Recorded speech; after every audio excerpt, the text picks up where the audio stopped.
मुक्तेश्वर में सड़कों की हालत जर्जर और खस्ता हाल बनी हुई है। सड़कों में गड्ढे हर समय बड़ी दुर्घटना को दावत दे रहे हैं। मुक्तेश्वर में तेहरा जिले तेहरा डेस्टिनेशन स्कीम में शुमार जरूर है, लेकिन यहाँ सड़कों की हालत बेहद ही खराब है। सड़कों की हालत देखकर आप अनुमान लगा सकेंगे कि स्थानीय और पर्यटकों को किन किन दिक्कतों के साथ इन रास्तों से सफर करना पड़ रहा है।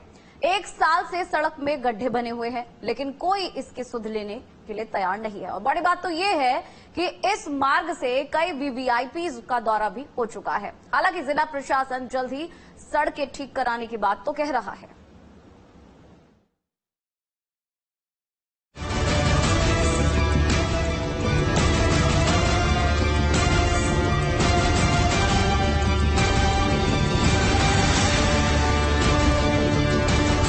पहाड़ों पर सफर खतरनाक होता है। ऊंची ऊंची पहाड़ियों पर बनी सड़कों पर गाड़ी चलाते समय डर साथ साथ चलता है। डर रहता है कि नजर हटी और दुर्घटना घटी। लेकिन इन टूरिस्ट प्लेस पर अगर सड़कें ऐसी हो तो खतरा 4 गुना ज्यादा हो जाता है। ये नैनीताल जिले का मुक्तेश्वर गांव है, जहां की सड़कें देखकर लग रहा है कि सदियों से किसी ने यहां कदम ही नहीं रखा हो। सड़क पर सड़क से ज्यादा तो गड्ढे हैं। नैनीताल का मुक्तेश्वर कोई आम जगह या बीहड़ गांव नहीं है। ये उत्तराखंड की डेस्टिनेशन वाली 13 जगहों में शुमार है, जहां बड़ी संख्या में सैलानी पहुंचते हैं और पहाड़ पर बिताई मीठी यादों के साथ पहाड़ की इस दुर्दशा का नजारा भी साथ लेकर जाते हैं। इन हालातों को देखकर तो आप समझ सकते होंगे कि यहाँ पर गाड़ी चलाने की कितनी समस्या होती होगी। बीते 1 साल से इस जगह का यही हाल है, लेकिन मजाल है कि किसी ने इसकी सुध ली हो। पहाड़ के नजारे का लुत्फ लेने पर्यटकों के सफर पर ये सड़क ग्रहण लगा रही है। वो पूरा जो भटेरिया से लेके ऊपर सरगाखेत से कहूंगा मैं, मुक्तेश्वर का रास्ता है, बहुत ही डैमेज स्थिति में आ गया है और इतने सारे गड्ढे हो गए कि हमें वहाँ टूरिस्टों को भेजने में भी मतलब वो एक शर्म जैसी आती है कि हम उनको यहाँ कह रहे हैं कि आप मुक्तेश्वर घूमने जाइए करके।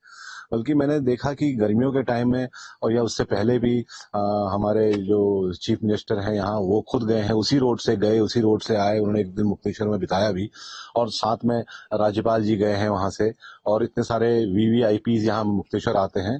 बट मेरे को समझ में नहीं आता कि वो लोग ये सब देख के भी इसको सब रिपेयर नहीं करते हैं या नहीं होता है। 1 साल से यही हाल बना हुआ है और ऐसा भी नहीं है कि किसी जिम्मेदार की इस पर नजर ना पड़ी हो। हाल ही के दिनों में 2 बार सीएम और एक राज्यपाल इस रास्ते से गुजर चुके हैं। वीवीआईपी मूवमेंट भी इसी रास्ते से होते हैं, लेकिन फिर हालातों में सुधार ना होना ये बात थोड़ी समझ से परे है। मुक्तेश्वर की सिर्फ इसी सड़क का हाल ऐसा नहीं है। इस इलाके की कई ऐसी सड़कें हैं जो बदहाल अवस्था में पड़ी है। सड़कों के इस खस्ता हाल से पर्यटकों को तो परेशानी होती ही है, लेकिन रोज इस रास्ते से गुजरने वाले स्थानीय लोग और ज्यादा भी परेशान होते हैं। और बात प्रशासन तक पहुंचती है तो कह दिया जाता है कि जल्द ठीक करा दिया जाएगा।